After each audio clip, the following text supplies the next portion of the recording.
chegou aqui nesse vídeo? Porque hoje eu, Gabi, estou aqui com meu amigo Victor Henrique Visoc, que é psicólogo clínico e que, será que vocês suspeitam do que a gente vai falar na Semana da Internet Segura? Sobre segurança no mundo digital. As crianças, os jovens estão aí, né, desprotegidos muitas vezes como inocentes digitais, né, apesar de eles saberem tudo ali, dominam a ferramenta, mas ainda tem uma certa imaturidade às vezes para consumir determinados conteúdos. E hoje o Victor é o cara para falar disso, né? Porque ele é psicólogo clínico, ele é mestrando em educação justamente nessa área, é especialista em neurociência e também é diretor criativo da Nave Consciência Digital. Sem contar toda a experiência que ele já teve na SaferNet, né, como embaixador, né, e atendendo aí vários casos de crianças, adolescentes com algum tipo de problema ocasionado por esse mundão virtual que a gente está vivendo agora, cheio de inteligência artificial, de desinformação e de coisas que preocupam a gente e precisamos falar sobre, né, Victor? Sim, 100%. Então, olha, eu tô cheia de perguntinhas aqui para você, porque na semana passada nós abrimos uma caixinha de perguntas no Instagram do Instituto GRPcom, aliás, acompanha a gente por lá, @Instituto GRPcom, e os nossos seguidores, né, fizeram ali as perguntas, querendo saber, muitas dúvidas de pais, né, de familiares, sobre o comportamento das crianças. Afinal, o que é certo? O que é errado? Eu devo dar um celular para o meu filho quando ele pede? Eu devo controlar, monitorar o tempo de telas que ele fica todos os dias? Tem alguma recomendação para isso? Não tem? Tem, né, Victor? Com quantos anos ele pode usar a internet sem estar supervisionado? Como é que a gente faz então? Calma aí, essas e outras perguntas Victor irá responder e a gente vai começar agora um bate-papo sobre o assunto. Então, Victor, eu já quero começar perguntando para você uma coisa que chegou até mais de uma pergunta sobre isso. Muita gente associa o TDAH, que é o transtorno do déficit de atenção e hiperatividade, com o fato de ficar muito tempo frente às telas, muito tempo exposto às telas, né? É verdade isso ou é mito que uma criança pode ficar com TDAH, adquirir TDAH por excesso de telas? Essa é uma pergunta muito pertinente, né? Muito válida, porque na verdade a gente está falando de coisas bem complexas, né? Primeiramente a gente tem que entender o TDAH como um tipo de neurodivergência, então ele tem a ver com uma estrutura cerebral, uma estrutura cognitiva, uma estrutura do funcionamento das funções executivas como um todo.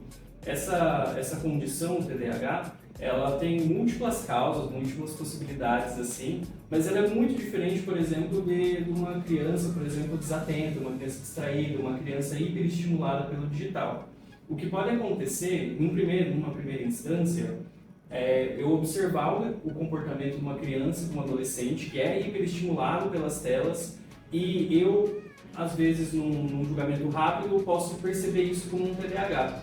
Então, posso confundir ali uma desatenção, uma hiperestimulação por telas com um sintoma específico do TDAH. Por isso que é importante um tipo de investigação profunda sobre isso, né, com profissionais qualificados, né, com psicólogos, neuropsicólogos, justamente para compreender se é o caso de uma hiperestimulação, é o caso né, desse uso excessivo das telas, ou é um caso mais específico, mais estrutural, pensando numa neurodivergência, tal como o TDAH. Aqui tem outros fatores que eu gostaria também de apontar, né, sobre como que hoje em dia nós vivemos amplamente conectados, né, a internet, as tecnologias digitais, elas são ubíquas, né, ou seja, elas estão sempre ali do nosso lado, estão a um palmo. Ubíquas, você disse? Isso. Então, para quem não sabe, ubiquidade é um conceito da Lúcia Santaella, não? Isso, ela trabalha muito, né? É uma teórica que fala sobre cybercultura, ela traz muito esse conceito, justamente para explicar essa convivência contínua que nós temos com tela. Que é essa onipresença, na verdade, né? Porque assim, para quem não está familiarizado com esse termo, a ubiquidade é a capacidade de a pessoa estar em vários lugares ao mesmo tempo. Então, eu estou aqui, mas se eu também estou conversando com uma pessoa que está lá em Londres, aqui pelo meu celular, e aí a gente pode estar em muitos lugares ao mesmo tempo, né? Eu estou com uma foto no Instagram. Então, esse é mais ou menos a tradução aí do conceito de ubiquidade da Lúcia Santaella. Perfeito. E vocês podem imaginar que dar conta, né, dessa ubiquidade é algo muito custoso, né? Nós como adultos, a gente tem dificuldade às vezes de conciliar, né, um tempo online, um tempo offline, né, focar em uma coisa de cada vez. Agora imagina só uma criança, né, uma criança ali com menos de 6 anos, com 8 anos, por exemplo, em pleno desenvolvimento, né, das suas funções cognitivas, ela também está imersa nesse mundo digital, ela também está ali em contato contínuo com isso. Isso, por sua vez, pode prejudicar muito a habilidade dela de ter foco, a habilidade dela de prestar atenção em uma coisa por vez. Isso pode fazer com que ela tenha agitações motoras, agitações cognitivas, né, fluxos de pensamento intensos, assim. E tudo isso ajuda a atrapalhar, né, um reconhecimento preciso do que é TDAH e o que são prejuízos advindos desse tempo de tela excessivo, dessa hiperestimulação. Então, por isso que eu gostei da pergunta, porque a gente não pode apontar que o tempo, né, no celular causa TDAH, porque TDAH é uma questão muito mais complexa. Em paralelo a isso, o que eu observo é como nós cada vez mais estamos com sintomas, né, com comportamentos muito semelhantes à da questão relacionada à neurodivergência do TDAH. Então, o senso comum, né, a nossa percepção é que todo mundo parece que tem um pouco de TDAH, né? Porque, é verdade. Porque a gente está tentando lidar com essa condição que é global, praticamente, né? Todas as pessoas que estão conectadas de alguma maneira, né, nas redes sociais, com tecnologias digitais, elas estão sujeitas ao desenvolvimento de comportamentos hiperestimuladores, né? Ou comportamentos que provocam, né, essa falta de foco, essa falta de atenção, esse cansaço, né,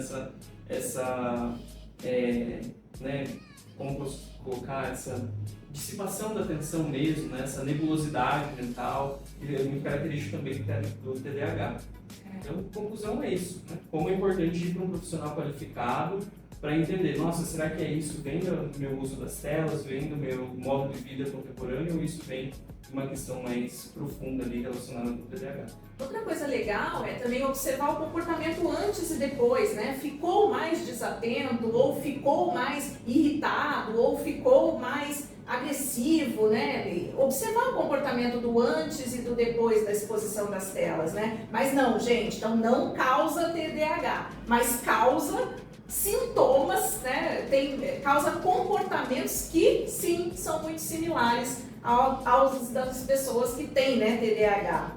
Mas então vamos para uma outra pergunta aqui dos nossos seguidores. Como posso saber se o conteúdo que eu estou vendo é confiável e não desinformação, né? A gente chamava de fake news, né? Mas tem um ditado que diz: se é fake, não é news. E o nome correto é desinformação, porque news, que a tradução é notícia, né? Então, notícia é para ser verdadeira, baseada em fatos, né? Então, o nome correto agora, que todo meio está falando, é desinformação. Então, como é que eu identifico uma desinformação? Como é que eu sei que o que eu estou vendo é confiável? Recentemente, a gente viu aquela senhora no Rio Grande do Sul, né, que achou que estava conversando com o Brad Pitt, né, realmente, e a gente viu o canguru no aeroporto e as pessoas se sensibilizando que o canguru era de apoio emocional da pessoa. Então, e realmente, né, Vitor, as tecnologias estão evoluindo tanto, a inteligência artificial está ficando tão primorosa, numa rapidez,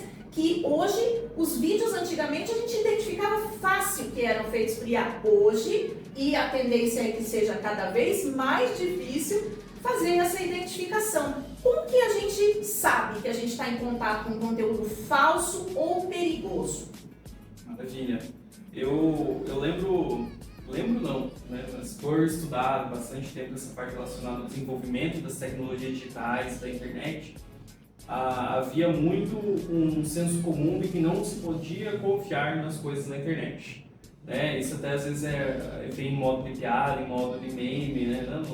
Não fale com estranhos na internet. na internet ninguém sabe que você é um cachorro, né? Então tem vários marcos históricos assim que indicam esse senso de desconfiança com a internet lá no início, lá nos anos 2000 mesmo.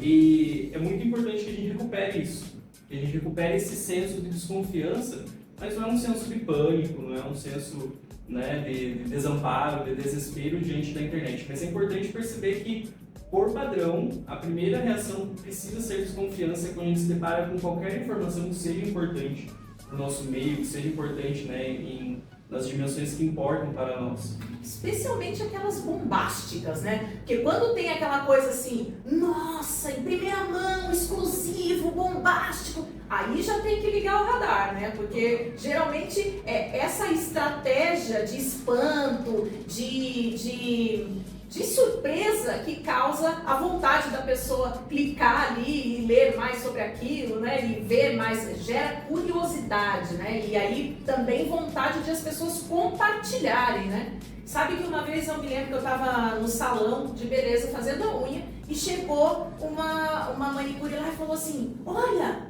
na época que o Gugu Augusto Liberato estava internado, o Gugu morreu.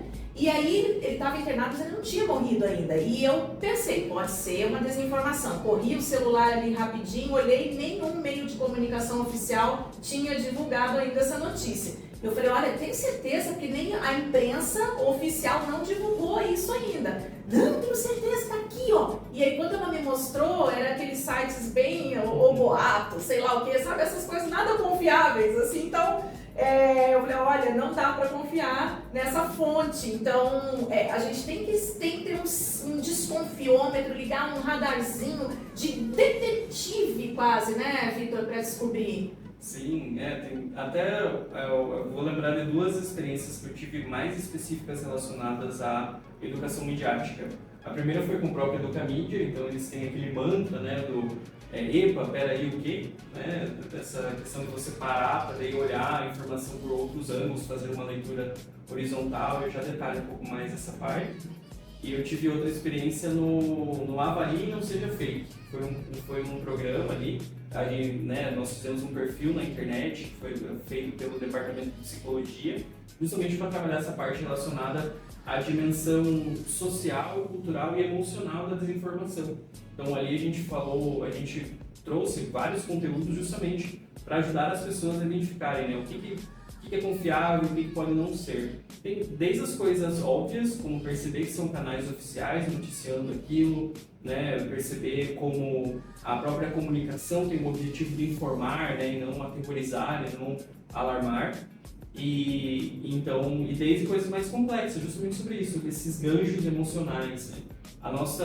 Eu costumava, né, e reafirmo aqui, sobre como é importante nós prestarmos atenção nas nossas emoções diante das informações. Se a informação que eu me deparo ali na internet, ela me traz ali emoções intensas para eu compartilhar, né, raiva, alegria, né, tristeza, revolta, né? Então se a emoção desperta tudo isso, aí que eu preciso ligar ali um freio mesmo, e falar, nossa, mas será mesmo que é verdade? Será mesmo que a pessoa que produziu essa informação, que pode ser uma desinformação, será que essa pessoa não quer só viralizar? Será que isso não é um caça-clique, né? O famoso clickbait? E então é muito importante se ater a fontes de informação oficiais. É muito importante perceber sua própria emoção diante disso também. E é muito importante fazer essa leitura horizontal, né? Que é o que você comentou, né? De pesquisar para ver se outros lugares, né? Principalmente lugares oficiais, estão falando sobre aquela informação. Para aí sim afirmar, não, isso é confiável, isso não é confiável. Então, no caso das IAs, a gente abre um parênteses, tá? A gente fala muito aqui justamente sobre a parte dos vídeos das IAs. As deepfakes, né? O conteúdo manipulado, né? Isso, as deepfakes, né? Ou outros até modelos ali de simulação de realidade, agora eles são muito complexos mesmo.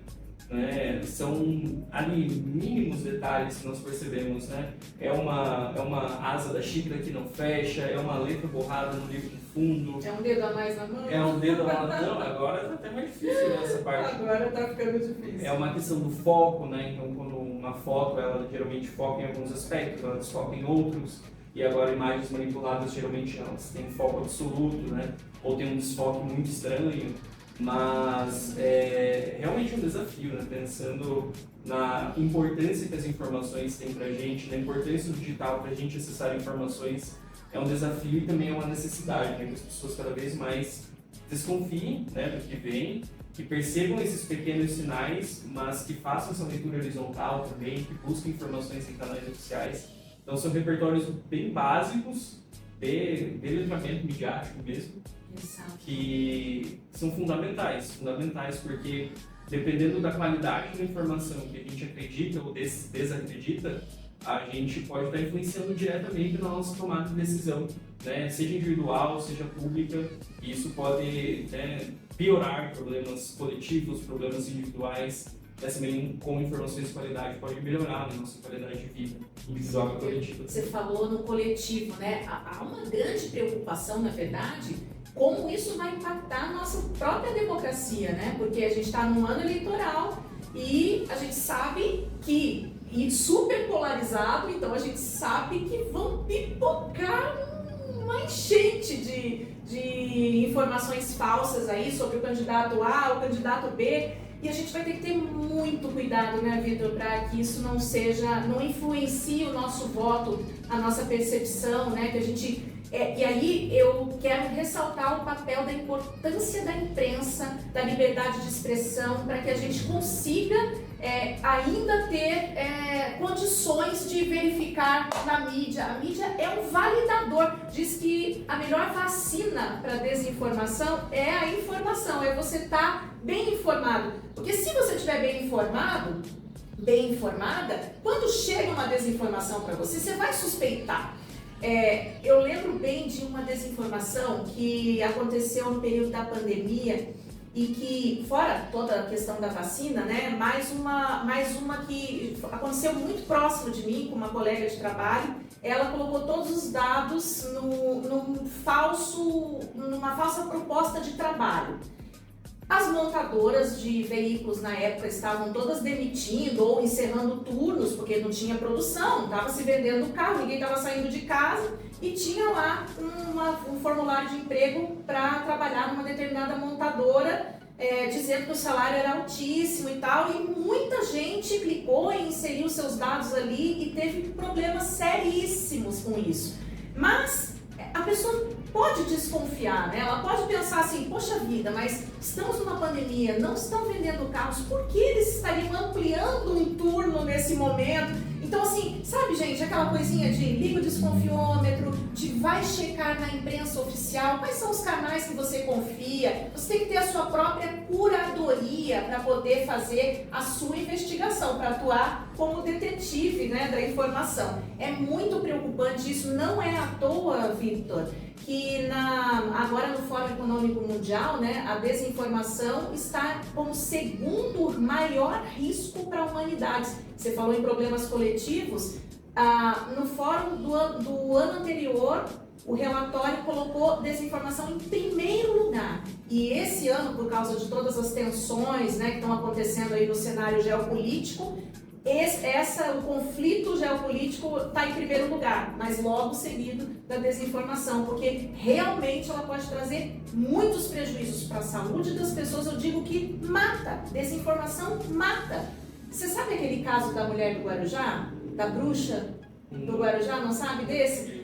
Uma mulher que inventaram lá alguma coisa dela e essa desinformação se espalhou pela cidade e ela foi linchada pela população. Então, quando a gente fala que desinformação pode matar, quando falam, por exemplo, e mata pessoas, eu vi um caso de uma pessoa que deixou de tomar os seus remédios porque ele foi impactada por uma desinformação que suco de abacaxi resolvia o problema, que toda a cura está na natureza, e ela abdicou dos seus remédios e é óbvio, né, teve muitas complicações. Então, a gente precisa ter senso crítico e atuar como detetive, né? Isso aí é fundamental. Eu vou emendar nessa parte que você comentou ali, né, sobre as duas coisas. Primeiro, justamente essas emoções que despertam, essas informações que despertam emoções intensas, né, como revolta, né, ou como alívio, são informações especificamente perigosas, né, para a gente compartilhar, para a gente acreditar. E então, pensando, né, nesse cenário de polarização, pensando em várias outras problemáticas que nós enfrentamos, há necessidade de maior cuidado justamente com essas informações. Despertam muita revolta, né, muito alívio, muito triunfo, orgulho também, né? Esse tipo de informação é especialmente perigosa. Mas aproveitando até a temática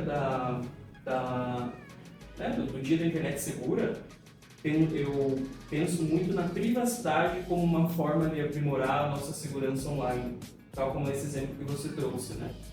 É muito importante que nós tenhamos, né, a percepção sobre como nossos dados são valiosos. O nosso nome, nosso endereço, nosso CPF, o nome dos nossos familiares, e nosso número de telefone, às vezes nossas chave Pix e etc.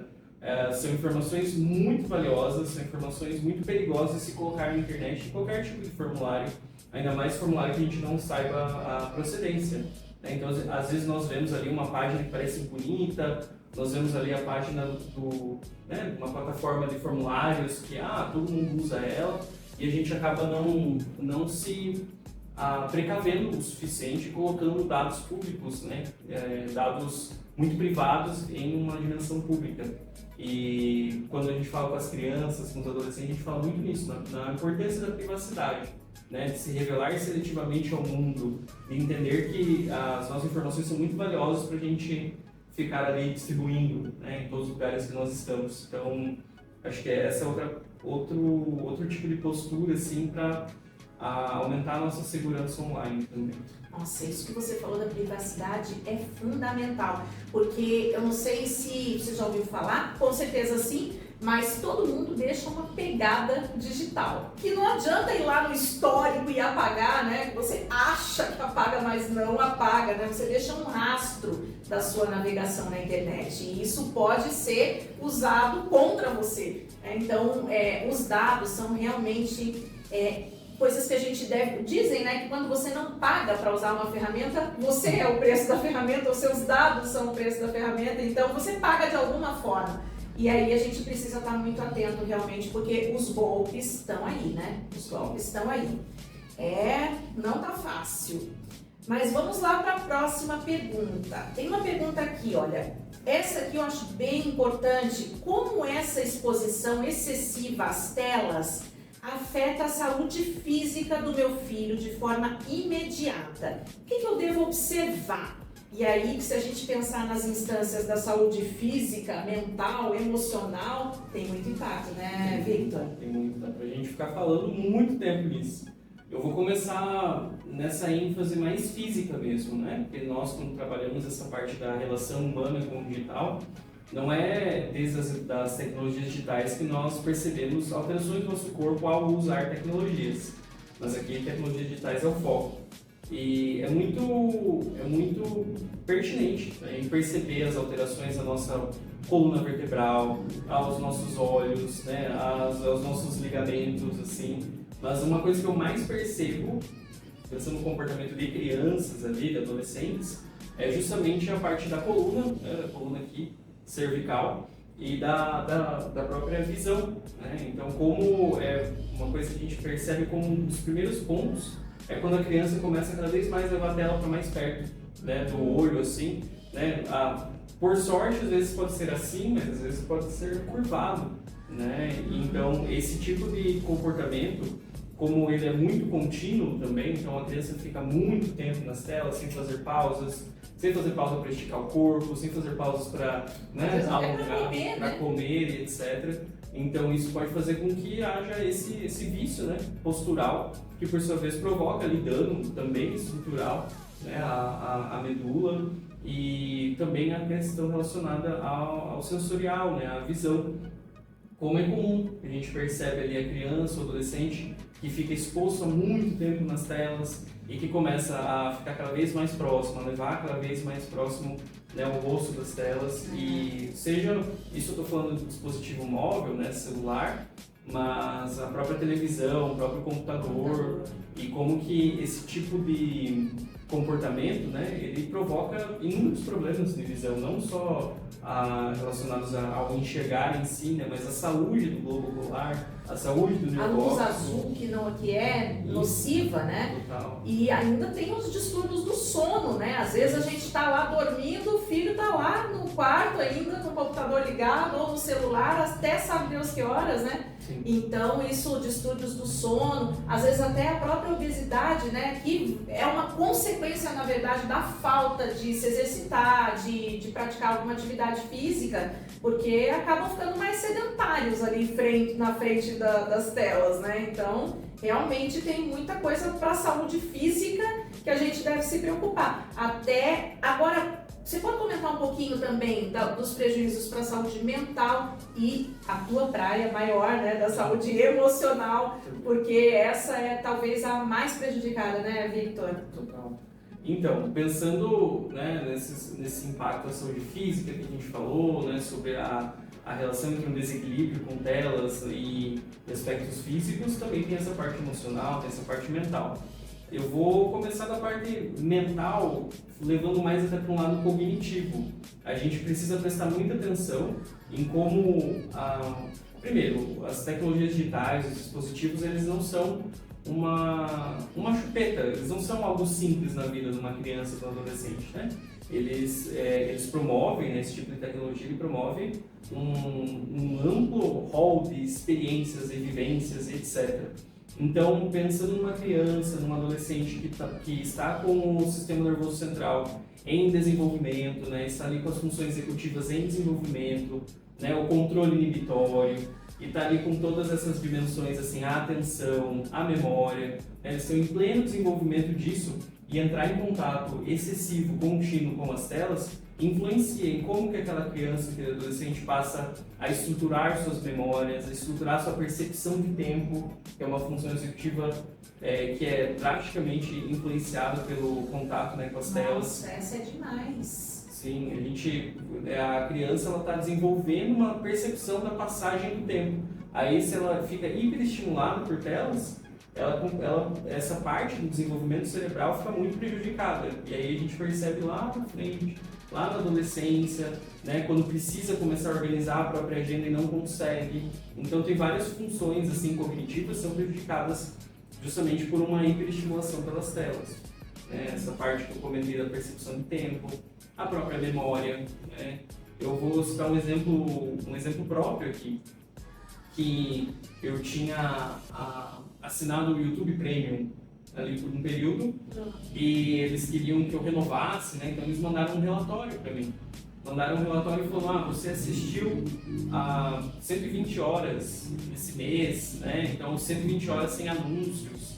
E daí eu fiquei pensando, 120 horas, o que eu lembro dessas 120 horas? O que foi marcante para mim, né? O que contribuiu para mim, né? Mesmo num sentido de entretenimento, que foi um entretenimento, nossa, fantástico. 120 horas 120 são 120 horas, né? Exato. E então perceba como o contato com as telas acaba influenciando a nossa memória mesmo. Então dias passam, semanas passam e de repente a gente pensa, nossa, mas o que aconteceu na minha vida nesse meio tempo, né? Então as telas, elas acabam, né, podem provocar esse prejuízo à memória.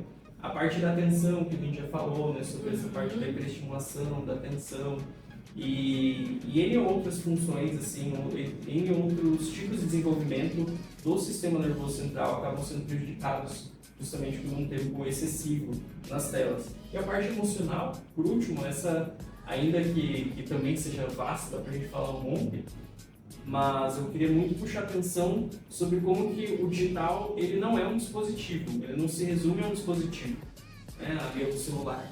Ele é um meio de acesso a um ambiente social, um ambiente cultural. E essa é eu gosto muito de falar que a internet é um lugar, a internet não é um dispositivo, ela não é uma ferramenta que está no seu celular. A internet é um lugar. Então, especialmente adolescentes, né? Os adolescentes estão ali naquela vivacidade, eles querem muita sociabilidade, eles querem participar de grupos, eles querem construir sua própria identidade, querem pertencer, exato. E a internet ajuda muito nisso, mas também pode atrapalhar, né? Ao sofrer vários tipos de violência social, ao se deparar com realidades ali que são extremamente abrasivas, e isso em jogos, isso em redes sociais, e aí que entra mais essa parte da saúde emocional. Então, uma criança, um adolescente que não tenha um preparo mesmo, não tenha ali diálogo em casa, não tenha recursos, né, uma rede de proteção psicossocial, pode entrar na internet e esse contato ser extremamente destrutivo ao fortalecimento, né, da saúde mental, da saúde emocional. Da autoestima, às vezes é criticado, né? As pessoas se comparam muito, né? Nas redes sociais, aquela vida ideal, o mundo ideal e irreal, né? Sim. E as pessoas ficam ali, né? Ninguém vai lá colocar nas redes sociais, eu tô num péssimo dia, descabelado. Não, a pessoa coloca a sua melhor roupa, seu melhor cabelo, né? Pra tirar aquela foto, pra postar. E as pessoas não se dão conta do milhão de filtros, de recursos que hoje a internet tem, querem ter o corpo da atriz X, da cantora Y. As mulheres, especialmente, são muito afetadas e cobradas, né, por essa questão estética, que a gente vê que causa um prejuízo muito grande nas meninas, às vezes até distúrbios alimentares, né, porque querem uma magreza excessiva. Então a gente tem essa questão do cyberbullying complicadíssima para a saúde emocional e também assim muito problema, que eu queria que você comentasse um pouco disso, assim, dessas comparações e queria que você comentasse também um pouquinho, Victor, porque já se sabe, né, que um dos usos mais frequentes da inteligência artificial é uma consulta ao psicólogo, né? Então as pessoas estão usando muito a inteligência artificial para se consultar. E muitas vezes isso é um risco enorme, né, para a saúde emocional da pessoa. Você comenta um pouquinho, por favor? Claro. Eu vou começar dessa parte da comparação, né? Eu vou puxar um pouco da minha experiência na Nave, né? A Nave Consciência Digital é um programa de educação digital voltado para crianças, adolescentes entre 8 e 14 anos. E ali nós falamos muito sobre isso. Nós temos um sistema de ludicidade, um sistema de gamificação que traz as situações de problema da internet como se fossem vilões, assim. Então a gente tem ali a vilã comparação, né? E como que a gente consegue trabalhar, mediar com essa vilã para que ela não prejudique nossa vida e transformar essa comparação em inspiração. Mas aí a gente fala muito, né, como que a comparação existe na internet. Primeiro porque a gente tem a falsa sensação de que a internet abre todos os caminhos para todas as realidades. Mas o fato é que a gente tem contato com uma realidade muito restrita, muito recortada na internet. Né? A gente fala sobre as bolhas informacionais, por exemplo. Né? As bolhas informacionais a gente pode falar num campo mais relacionado à desinformação, mas também a distorção desse senso de realidade. Né? A partir de uma bolha informacional, uma adolescente, por exemplo, ela vai ver vídeos de meninas sempre muito parecidas entre si e que, caso sejam diferentes dela, ela vai querer ser parecida com essas meninas, com essas mulheres, etc. Então a bolha informacional acaba distorcendo uma percepção de realidade. Então eu acho que todo mundo tem uma vida incrível, todo mundo tem ali o corpo que todos desejam, todo mundo tem ali um status social, econômico que é equiparável, e aí há muito dessa sensação de, nossa, só eu tenho problemas, só eu não tenho esse corpo, só eu não viajo, só eu não tô todo final de semana no lugar mais badalado. Exato, né? Então isso afeta diretamente a autoestima, justamente por conta dessa bolha informacional que distorce o senso de realidade. Não só a bolha informacional, os vieses também distorcem muito o senso de realidade, né? Porque quando a gente fala de inteligência artificial, e esse é um tema que eu tenho lido e estudado bastante também, a inteligência artificial ela é alimentada por nós mesmos, né? Então tá aí o risco também, ela aprende com a gente, o processo todo de machine learning é um aprendizado constante da máquina, que somos quem? Nós mesmos que alimentamos. Então, é claro que eu posso colocar lá todos os... Eu me lembro bem, assim, da primeira vez que eu perguntei para a inteligência artificial quem é Ana Gabriela Simões Borges, que era o meu nome. E aí a inteligência artificial respondeu assim, não sei, não conheço, não deve ser uma pessoa relevante no cenário nacional. E aí eu falei assim, como assim, dona Iá? Aí eu treinei ela para falar coisas boas de mim. Mas eu poderia ter treinado o quê? Para falar coisas ruins, né? Então, assim, tudo isso vai causando esses vieses, né? Que a gente chama, essas bolhas informacionais que o Victor se refere, que são o quê? Aquele conteúdo mais do mesmo que o algoritmo te entrega quando percebe que você tá ali consumindo daquilo. Ah, ele gostou desse tipo de vídeo, de passarinho falando Frederico. Eu tenho um lá que eu sigo, o Frederico da Emily, lá os passarinhos dela. Então, assim, ele sabe que eu gosto de vídeo de passarinho, me entrega calopsita, me entrega cacatua e os ringnecks e tal, e eu fico lá assim, consumindo mais do mesmo, né? A gente vai rolando a tela e esquece da vida, né? Então, eu acho que essa bolha informacional, se você é de direita ou de esquerda, você só vai ver aquele conteúdo de direita ou de esquerda. A gente tem que aprender a furar essas bolhas e confundir o algoritmo, porque ele não vai saber, né? Mas assim, cara, gosta do quê, afinal de contas? E aí ele vai ter que te entregar um pouco mais de tudo, né? Tem como furar essas bolhas também. Ter uma dieta bem distribuída, assim, né? Não comer mais a mesma coisa. Porque, né, o senso do algoritmo, ele atua para que a gente use mais a plataforma. Claro. Então ele entende que se você está vendo muito isso, ele vai oferecer mais disso, porque é o que você gosta. Né? Então ele vai aprisionando a gente nessa percepção de realidade. Por isso que é importante justamente isso, né? E por isso que é importante saber qual é a intenção daquela mídia que você está usando. Porque o que o TikTok quer, o que o Instagram quer? Que você passe mais tempo ali, né? Porque aí eles estão monetizando, eles estão fazendo anúncios e tudo mais. Então, saber disso, que você está sendo manipulado para ficar ali, é um primeiro passo para essa libertação e para o pensamento crítico, que a gente fala também, que é algo muito importante de se desenvolver, uma habilidade assim, fundamental nos dias de hoje, o desenvolvimento do senso crítico, para que a pessoa saiba exatamente onde ela está pisando, né, na internet. E a própria, agora trazendo essa mesma questão que a gente falou, né, das redes sociais, alguns jogos, né, que eles têm esse modelo de manter as pessoas, né, nessa plataforma, as IAs também. Então, as IAs também, ela, né, por exemplo, o ChatGPT ou enfim outras inteligências artificiais, elas também são um produto de uma grande corporação, né, de uma Big Tech, e é função, né, do algoritmo, um dos algoritmos dessas plataformas, manter as pessoas utilizando aquela plataforma. Né? Então, por isso que sempre eles enviam, né, pensando nesse tipo de inteligência artificial, né? Ele envia ali uma mensagem sempre mantendo a conversa, né? Ele não deixa você falar tchau e tchau. Ele vai trazer uma outra mensagem, sugerir outras coisas, porque a ideia é manter você mais lá. E aqui eu acho que eu vou para a segunda parte da pergunta ali, sobre como hoje em dia é muito comum o uso, né, de inteligências artificiais, geradoras de texto, como conselheiras, né? Como ali um coach, né, ou às vezes um terapeuta, assim, e é uma questão complexa, tem, como a gente falar, vários ângulos disso, assim, mas o que eu posso primeiramente pontuar é sobre como é função da plataforma de manter mais ali. Esse é o viés primário da IA e é um viés que não muda. Ela não vai, em algum momento, querer burlar esse sistema e querer que você se afaste dela. Então, tudo que a IA, ela, num papel de psicólogo, num papel de coach, num papel de, sei lá, professor, tudo que ela vai agir em função de manter você nela. Né? Então ela pode modular toda a resposta dela para tornar mais aprazível para você, né? Para validar o seu ponto, né? Para aconselhar com um viés ali para que você continue falando com ela. Ainda que haja algumas mudanças ali que eles instituíram, né, algumas precauções, né, que a IA geralmente sinaliza, não, veja isso num profissional, né, seja como médico, muita gente atuando, né, usando de nutricionista, de médico para fazer consulta, gente.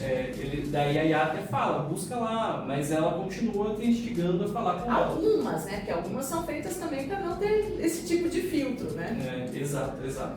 E eu vejo essa questão primeiro, a psicoterapia, né, o aconselhamento, né, psicológico, o encontro entre duas pessoas é algo muito insubstituível.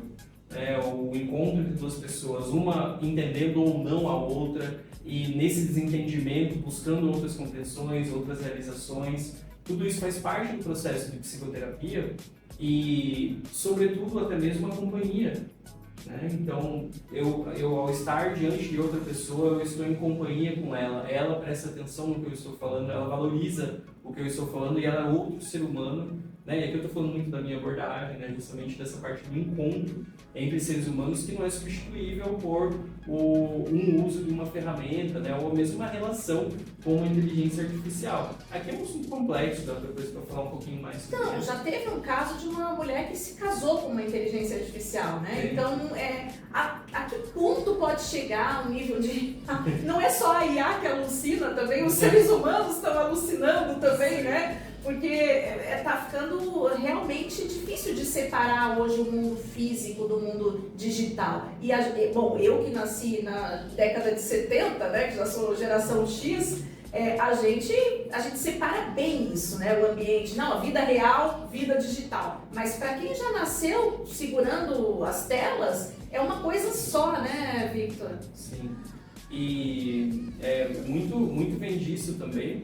E eu percebo que a ascensão desse tipo de uso das inteligências artificiais, né, como terapeutas vem de algumas faltas que nós temos nos nossos círculos sociais, né, ou do isolamento que muitas pessoas sentem, né, das relações ali interpessoais que acabam sendo escassas mesmo, né? Então, se a gente for olhar, faz tempo que eu não me atualizo com relação a isso, né, porque vem o avanço da inteligência artificial é exponencial, então você deixa de estudar 6 vezes, você já não está sabendo tanto.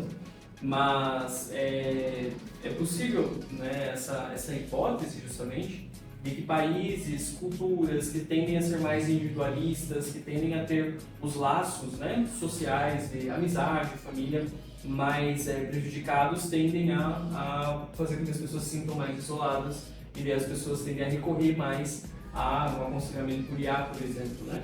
Antigamente era fazer amizade na internet, mas agora até amizade via internet a gente está tendo dificuldade em criar, em fazer, em oportunizar esse tipo de interação, porque as pessoas estão na internet por outras funções, né? Então eu vejo que esse fato, né, das pessoas buscarem cada vez mais aconselhamento por IA é um sintoma de que a gente está se isolando cada vez mais. E agora só a IA parece que supre a nossa necessidade de atenção, só a IA que supre nossa necessidade de escuta, né? Eu acho que são duas coisas que coexistem. Primeiro, essa parte do isolamento e segundo, uma parte de uma expectativa irreal da gente. A gente quer que tenha ali alguém falando com a gente 24 horas por dia, alguém que seja sempre disponível, alguém que responda sempre no mesmo grau de detalhe, alguém que é inumano, no final das contas, né? E você escolhe se você quer que seja a voz feminina, que antes era digitando, agora é falando, né? Então você conversa com a inteligência artificial, né? E aí você escolhe a voz, o timbre da voz, né? Tudo que você falou para deixar realmente mais aprazível e para nos manter ali, né? Porque esse é o interesse. É impressionante isso, Victor. Nossa, se deixar a gente fica aqui, né, até amanhã falando desse assunto, mas vamos lá para mais perguntas. Tem duas aqui, na verdade, que eu acho bem importantes e que eu vou juntar numa só. Uma mãe perguntando, é seguro eu deixar meu filho mais do que 2 horas frente às telas? E aí, essa dúvida do tempo de telas é muito frequente entre pais e mães, né? Em que idade eu posso deixar? A partir de quantos anos eu posso deixar? E quanto tempo eu posso deixar? Existem recomendações da Associação Brasileira de Pediatria, né? Existem recomendações de não dar telas até os 13 anos. E aí tem muitas coisas, né? Inclusive, eu estava vendo esse livro aqui, que eu trouxe até para o nosso bate-papo, para recomendar aí para quem está assistindo a gente, que é o Guia do Midiatra, que a gente ganhou lá do Instituto Palavra Aberta, que é muito legal, gente. Todo pai, mãe, professor, psicólogo precisa ler esse livro. Então, aqui ele diz que não tem uma idade recomendada, porque mesmo as classificações etárias que a gente vê, né, esses indicativos, a partir de tantos anos, isso é muito relativo, né? Tem crianças que podem até ter a idade, mas não estão no desenvolvimento, naquela maturidade correspondente à idade. Tem algumas que já estarão antes, então só você conhece seu filho, sua filha, seu aluno, e só você pode dizer, né? Mas o importante é que ele esteja preparado, né? Então, aqui uma mãe perguntando provavelmente se ela pode deixar o filho dela o tempo, né, de tela, e uma outra mãe também perguntando: Você acha seguro instalar aplicativos de controle parental? Ou isso vai gerar quebra de confiança com meu filho e até uma possível revolta de ele estar sendo ali monitorado e tudo mais, né? O que você pensa disso, Victor? É muito legal todo esse conjunto, assim, né? Eu aponto muito a questão do diálogo, né? Como que eu sei, por exemplo, não posso contar com marcos etários, né, da idade ali, se eu não posso contar com isso. Ainda que tenha a sugestão da Sociedade Brasileira de Pediatria, né, do tempo de tela de 0 a 2 anos, né, de 3 a 5, assim, tem essas partes mais voltadas a classificações etárias. Qual que é o problema delas? É que o desenvolvimento humano ele é plural, ele não é só biológico, né? Não é só a idade que vai trazer ali as informações que eu preciso para perceber que aquela criança, aquele adolescente está apto a habitar os ambientes digitais, né? Não é só a idade, porque a gente tem um desenvolvimento social, a gente tem um desenvolvimento psicológico, a gente tem um desenvolvimento cultural, né? E tudo isso né, se junta ali na compreensão de se aquela criança pode ou não usar o digital, né? Ou pode ou não conviver no digital de uma maneira mais autônoma ou mais com esse suporte, por exemplo, dos pais. Mas eu coloco aqui um indicador para mapear, para identificar isso mesmo, é perceber, né? O meu filho ele está com uma linha de diálogo aberta comigo, ele conversa comigo sobre o digital, eu converso sobre o digital com ele, nós conversamos sobre as mídias, né? Ele apresenta um senso crítico com relação às coisas, que não se reduza ao certo ou errado, né? Ao bom ou ao ruim, mas que ele entenda nuance, né? Que ele entenda ali a complexidade das coisas. Não é também porque não é uma expectativa que ele entenda tudo, mas ele tendo um diálogo e uma apresentação do senso crítico, isso já torna mais confiável o contato dele com o digital, né? Com ele, com ela, com a criança, com o adolescente. As crianças estão pedindo o celular cada vez mais cedo, né? Antigamente era assim, com 12, 13 anos, agora elas querem com 5, 6, né? Então, mas mãe, todo mundo tem, né? Eu achei até engraçado que aqui nesse livro ele faz uma comparação com uma motosserra, né? Ele fala assim, as redes sociais, os dispositivos móveis são ferramentas poderosas.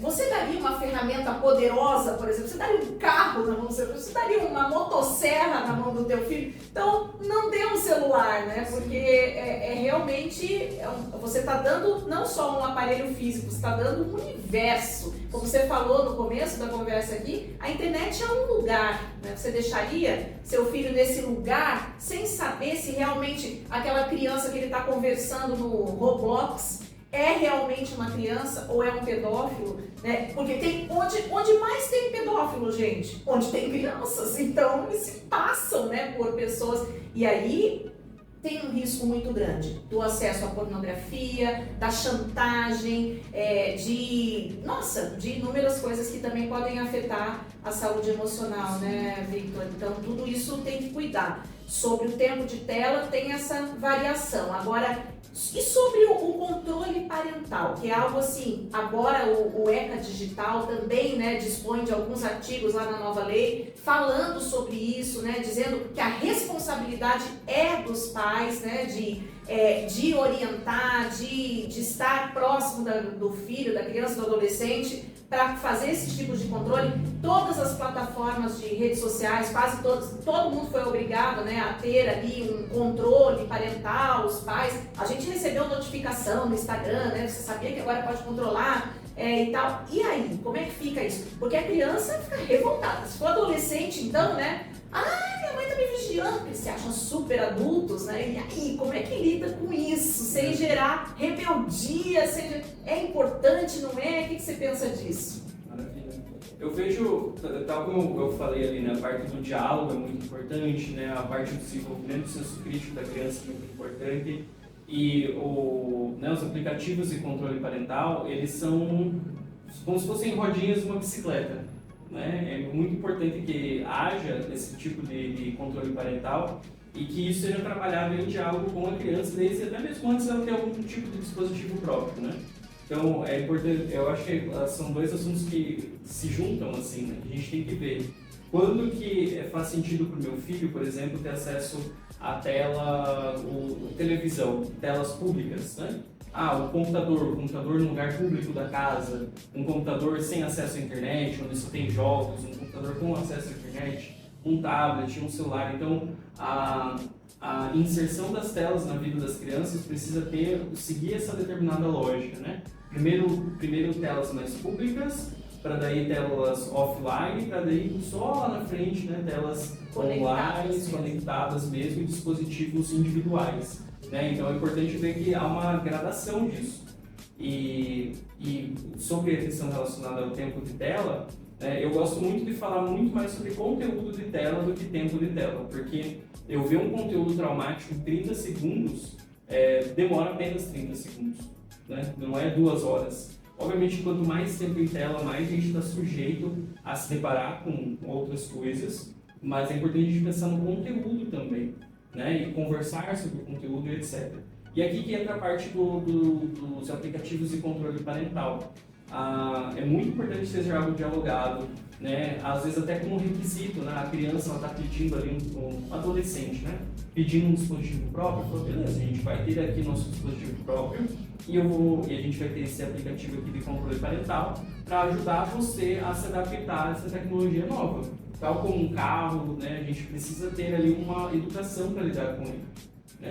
Mesmo tecnologias mais básicas, né? Um micro-ondas, um elevador, a gente ainda tem ali um mínimo de comportamentos seguros para utilizar isso sem causar dano a nós.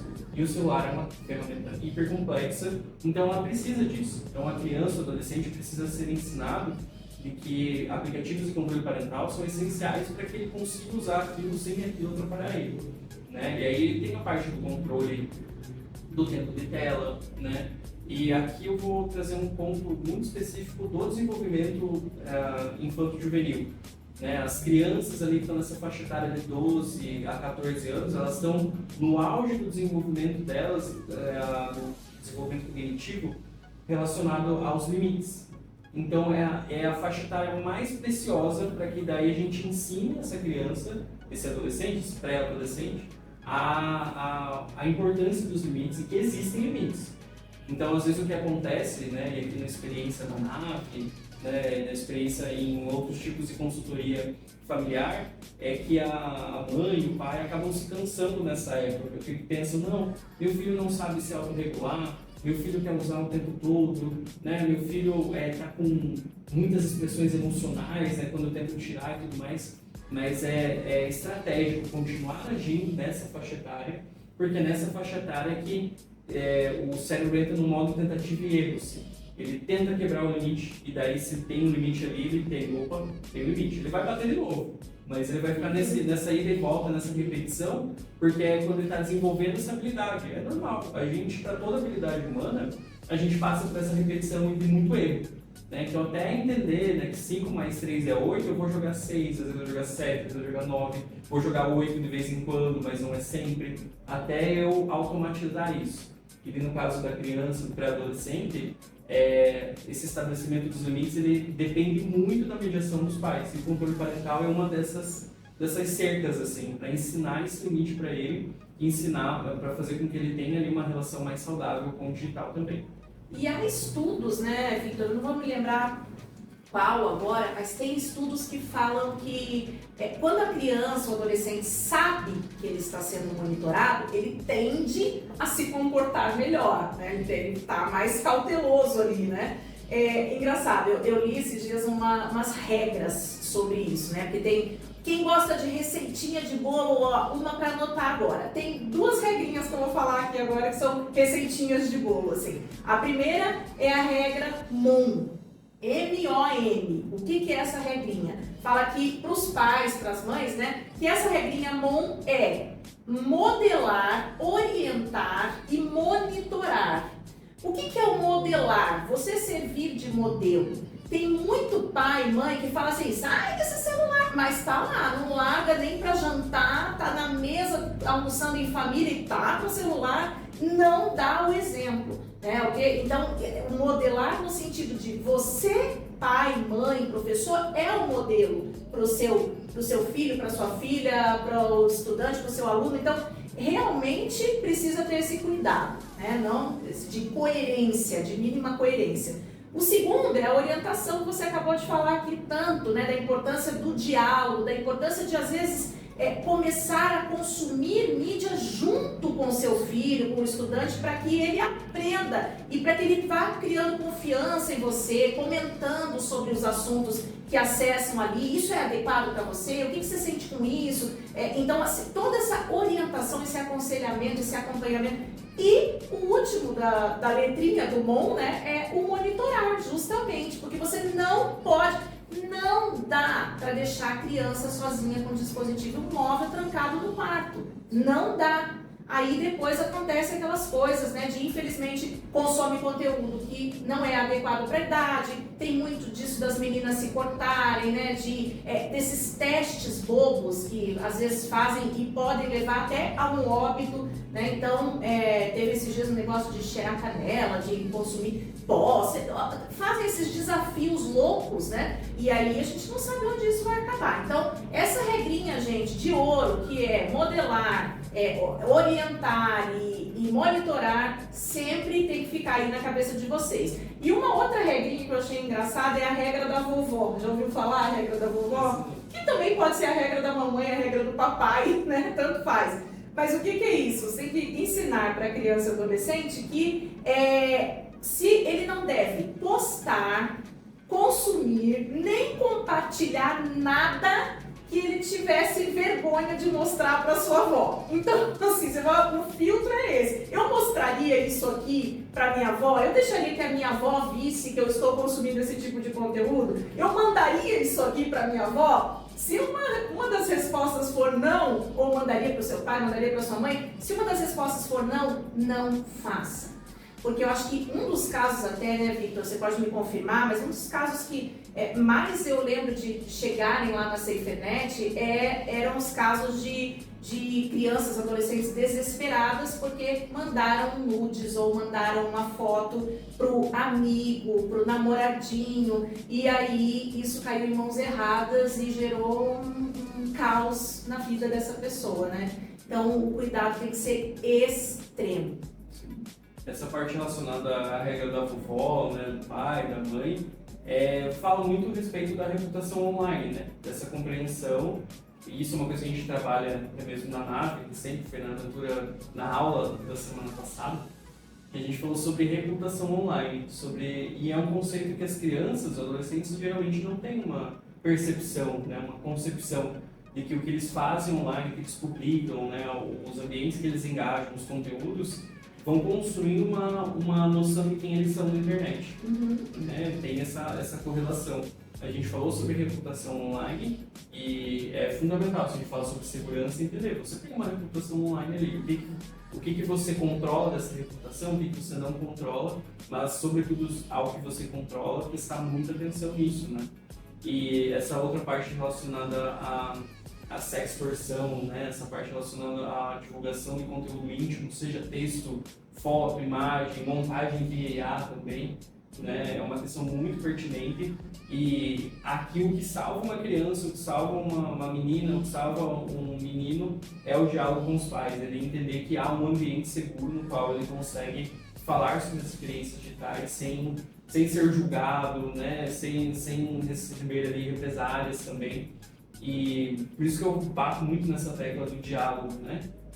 Como é importante falar sobre o digital, considerar o digital como ele é muito importante, uma dimensão de vida hoje em dia, e nós não podemos achar que é uma coisa acessória, uma coisa secundária, uma coisa ali que não tem tanta importância. Não, a gente precisa falar sobre isso, né? Como consumir junto, que você falou, isso é ouro, né? Saber o que seu filho, sua filha gosta de assistir na internet. assistir com ela. Poucos pais sabem, né, Victor? Se a gente perguntar assim, poucos não, não vou julgar aqui, até porque eu também não tenho filhos, né? Então não posso dizer isso, mas eu percebo, assim, dos acompanhamentos que eu faço, os conhecidos que estão à minha volta, que às vezes não conhece tão bem o que o filho faz na internet, não sabe, por exemplo, quem é o artista preferido, quem que é a inspiração, quem é o influencer que ele está seguindo, né? Quais são as ideias que ele tem embarcado aí nesse mundo digital? E isso é importantíssimo, conhecer, saber, discutir, debater. Posso assistir esse filme? Talvez, em vez de colocar uma restrição, porque aquilo não está na faixa, na classificação etária correta, vamos assistir juntos e ir pontuando as coisas. Isso aqui não é, olha, por que esse aqui não é adequado para você? Olha como você se sentiu com essa cena, olha isso. Então, assim, de repente, né, mais do que restrição, a gente fala em orientação, né, Victor? Esse é, talvez, da regrinha do MON, a orientação é a mais, que tem mais peso. Como você diz, né? Isso, se ele puder estabelecer um diálogo de confiança, sentir que tem essa rede de apoio, muitos problemas são evitados, de autoestima, de confiança, de bullying, né? Então, a gente tem que fortalecer e educar os jovens para o uso das mídias, uso e consumo das mídias, da internet, porque não é à toa que ele é o segundo maior risco para a humanidade, né? Se é um risco para a humanidade, poxa, a gente tem que falar sobre. E por mais que nós não tenhamos sido educados nessa cultura do digital para dois mundos, agora a gente vai te educar para o mundo real e para o mundo digital. Então, para o mundo real, você entra na casa de alguém e pede licença. No mundo digital, você também tem que pedir licença de alguma forma. Então, assim, a gente precisa realmente educar para esses dois mundos hoje mais do que nunca, né, Victor? É impressionante. Nossa, mas tem muito assunto para falar. E a gente falou do tempo, né, de telas, a gente falou, inclusive se a pessoa quiser ver as recomendações, né, a Associação Brasileira de Pediatria tem lá as recomendações de 0 a 2, não dê telas. Eu sei que o máximo chega em 3 horas por dia, né, se eu não me engano. Até os 18 anos. Até os 18 anos, no máximo 3 horas. Gente, a gente sabe que hoje um adolescente do ensino médio, acho que 3 horas é o que ele dorme, né, todo o resto ele fica na internet ali, então a gente precisa realmente cuidar muito, orientar, enfim. Aqui, então, vamos falar dos riscos agora, Victor, porque tem muitos riscos para as crianças, né? Riscos para as crianças, para os adolescentes e até para os adultos, né? Quais são os riscos hoje, se a gente pudesse fazer aqui um mapa rapidinho, assim, para quem está assistindo a gente, de o que eu devo me preocupar na internet? A que meus filhos estão suscetíveis quando eles estão no ambiente digital? O que a gente poderia falar sobre os maiores? Porque risco nem daria para numerar, mas quais são os mais comuns, os mais frequentes e os que mais afetam as pessoas? Eu gosto muito de fazer uma separação dos tipos de violência, dos tipos de vulnerabilidade, né? Pensando num contexto mais geral, uma das maiores vulnerabilidades é justamente acreditar em algo falso. Em N razões. Esse algo que eu estou falando é numa companhia que não é quem está falando que é, né? É uma informação falsa, mas essa crença, né, ou essa convicção em algo que é falso, em última análise, é uma das principais vulnerabilidades. Então, a gente está falando de uma criança, né, num jogo online, por exemplo, né? Ele tem ali uma interação ampla com outros usuários, não se sabe quem são esses outros usuários, e eles estão circulando uma temática e uma atividade em comum. Então isso é o risco do risco. Porque se eu estou ali jogando, eu pensando como criança, né, eu estou ali jogando um jogo que eu adoro, aí eu conheço outra pessoa ali naquele jogo, ela começa a falar comigo, seja por chat, seja por áudio, e pode-se alterar áudio hoje em dia muito facilmente, mas aí essa pessoa também está ali naquele jogo que eu gosto, então eu já tenho uma proximidade automática com essa pessoa, a gente gosta da mesma coisa, e isso para uma criança, né, para um adolescente, pode fazer com que haja uma vulnerabilidade muito alta, né? Daquela pessoa chamar para conversar em outra plataforma, querer saber informações pessoais suas. Isso é uma coisa que eu falo muito quando estou trabalhando nessa parte de educação de crianças e adolescentes. Que uma das informações mais perigosas de se colocar online são seus gostos pessoais, são seus interesses. Porque se você publica muito sobre o jogo que você gosta, a música que você gosta, o filme que você gosta, o personagem que você gosta, para quem está mal intencionado, essa informação é ouro. Porque daí, mesmo que eu não saiba nada sobre Roblox, mesmo que eu não saiba nada sobre Fortnite, sobre o Fortnite, sobre o filme, sobre o anime e tudo mais, hoje com as inteligências artificiais eu jogo ali, fale tudo para mim sobre Roblox para conversar com meu filho. A pessoa já tem acesso a tudo ali para conversar com a criança. Então, a vulnerabilidade é nessa confiança, né? Nessa entrega, nessa convicção de que não tem risco nenhum. Eu acho que essa é uma das principais vulnerabilidades que faz com que muita criança seja alvo de violência. E violência física, violência patrimonial, né? De perder conta, perder dinheiro, né? A violência psicológica, necessariamente falando, né? A violência sexual, né? Quando a gente está falando de sextorção e outros tipos de crimes sexuais online também. Então, é isso, depositar a confiança em algo que não é confiável. Esse é um dos principais riscos. Isso serve para criança, serve para adolescente, serve para adulto, para pessoas idosas também, né? Então, é aquilo que eu falei lá no começo, né? Na internet ninguém sabe que você é um cachorro. A gente precisa voltar a ter esse pensamento, assim, opa, peraí, talvez esse conteúdo não seja tão confiável, talvez essa pessoa não seja tão confiável, talvez esse espaço, esse ambiente que eu estou compartilhando não está me proporcionando segurança o suficiente. E isso leva a vários riscos, né? Várias vulnerabilidades. Verdade. É risco demais, né?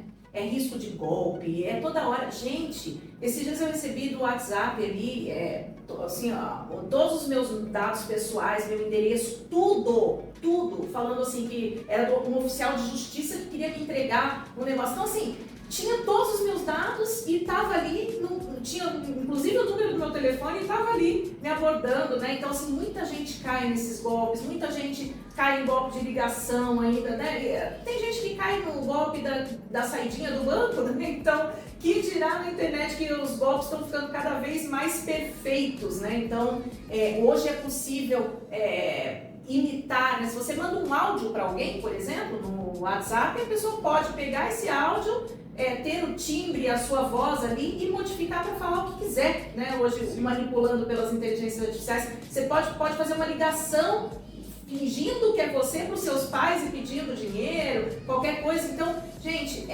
o crime está muito organizado. Então, a gente tem que ser mais organizado ainda.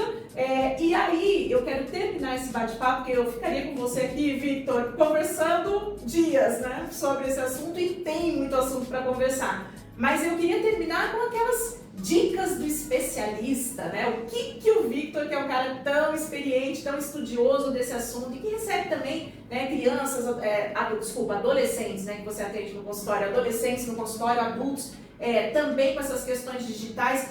Que dicas você daria para que as pessoas se protejam e protejam quem elas amam no ambiente digital, Victor?